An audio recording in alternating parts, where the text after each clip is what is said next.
We're talking Buffalo Bulls today here on Sharpen the Point. 2024 was an impressive 9-4 record for first-year head coach Pete Limbo, now entering his second season, hoping to continue to overachieve with the talent that was on his roster. Dual threat quarterback CJ Ogbonna departs after a quality season. It saw him produce 2,400 yards passing, 19 touchdowns. He was also the second leading rusher with 350 yards and 8 touchdowns on the ground. Remember, guys, sacks count against you, so that's a bit of an ordeal there. They did add Taquan Roberson from Kansas State. He previously was at UConn as the starter for 11 games in 2023. Didn't see a lot of action at Kansas State except for the one game that we saw Avery Johnson get a little banged up, but he came back in. His profile is much less mobile than Ogbonna, and he also doesn't show great accuracy.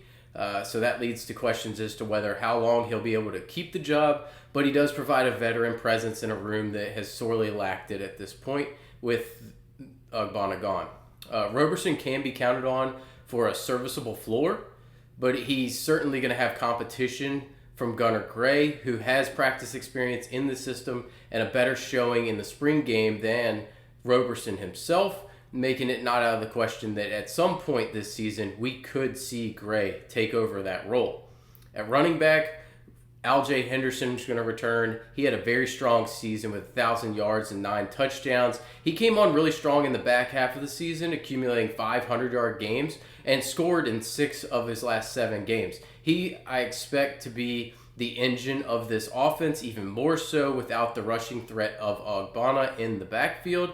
Mosiah Birch is going to be the primary backup to Henderson after receiving a limited workload a year ago.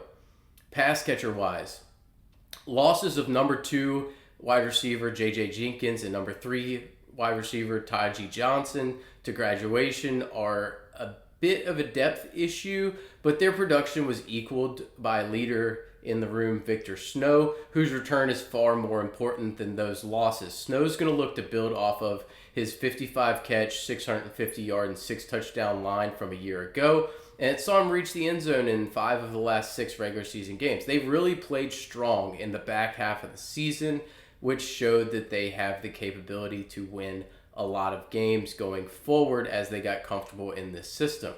No matter who's going to be throwing passes, Snow's going to be the security blanket for the quarterback, as could be seen by his 6-catch, 53-yard effort in the spring game as he continued doing what he did to close out the season. Expectation would be Nick McMillan and Chance Morrow round out the starting wide receiver group, but those spots are easily up for grabs, with Snow being the featured weapon and the focal point of this passing offense.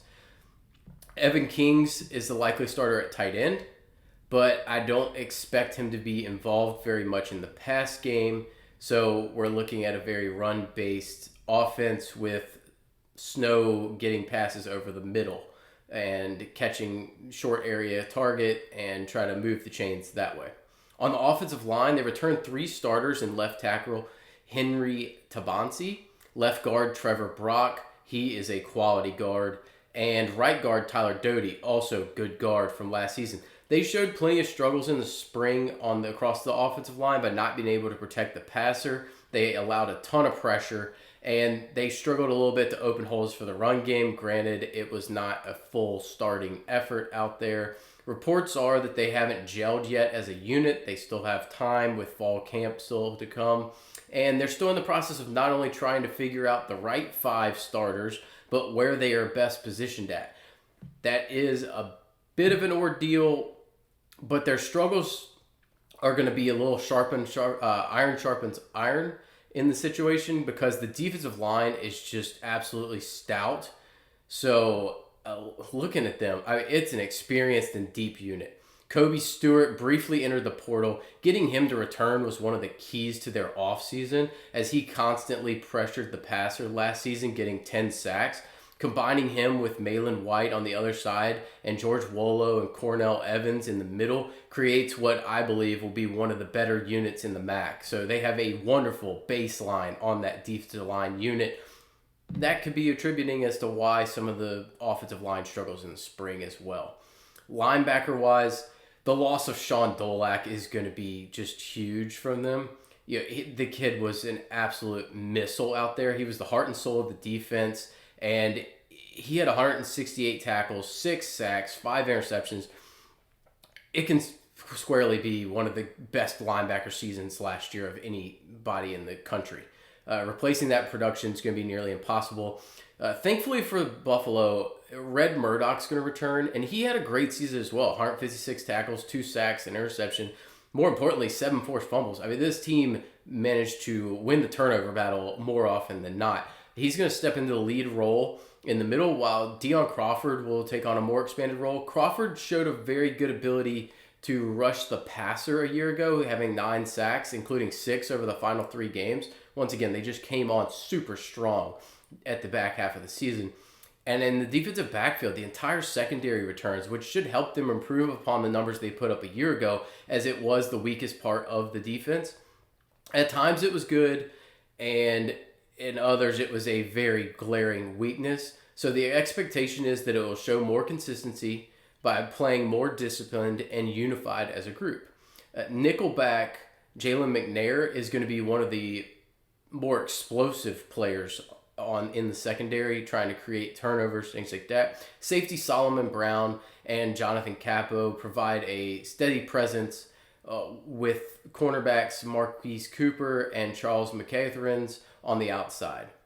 Looking at the schedule and outlook for this year, in a rare situation here in the portal era, specifically for a G5 team, this Buffalo roster lost some key pieces to graduation, namely Sean Dolak and CJ Agbana. But the portal didn't hit them very hard, which speaks to me to the culture that's been created, because it's not like we're talking about Kent State, who was arguably the worst team in the country last year, not losing anybody. We're talking about a 9-4 team that overachieved and played very good football, not losing people to the portal. So that is a very quality culture that has been built by Pete Lembo. On the offense, I think a lot of how good it's going to be and the upside of it is going to hinge on the quarterback play and how the offensive line is capable of generating a push along the line of scrimmage to generate the run game for Al-Jay Henderson. And on the defensive side, I mean, they're just a full strength unit. I mean, yes, Sean Dolak, big loss, but other than that, there's so many returning assets that on a decent defense that I would expect them to improve on last year's performance on the defensive side of the ball. Looking at the schedule, at Minnesota, that's a tough game. PJ Fleck always has that team playing well. This is a strength-on-strength matchup, right? Both teams play good defense. Both teams want to run the football. It's just Minnesota's strengths outweigh Buffalo's strength, and they're just going to be able to play a little bit of bully ball on them, and it's going to be tough.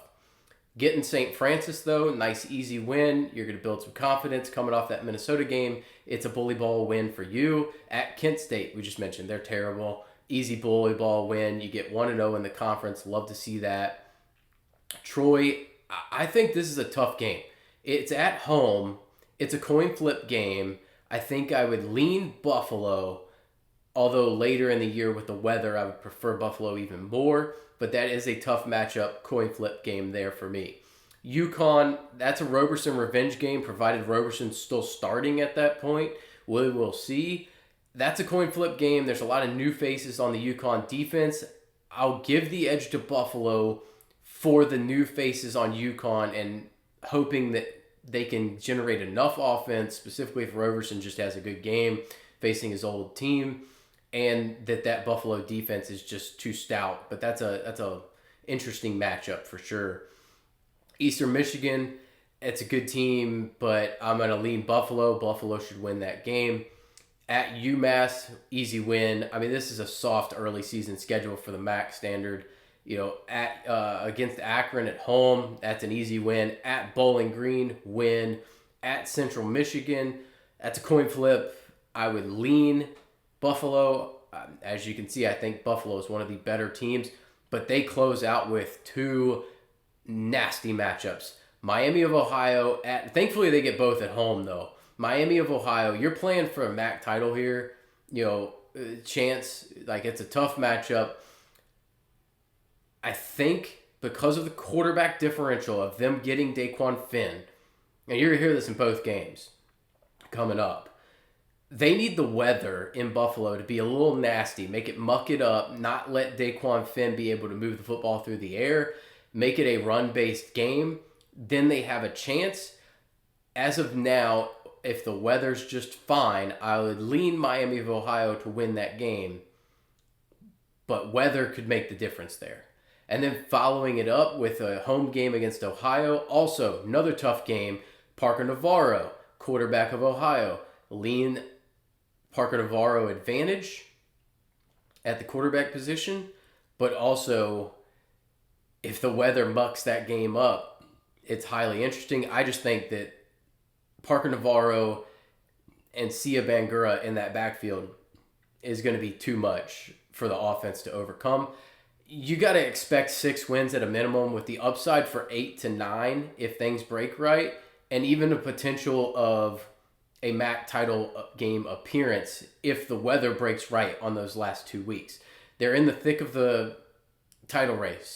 This is a very good team. It's been built up well by Pete Lembo. I would expect those Miami of Ohio and Ohio games to finish the year to determine their fate as to how far this team goes.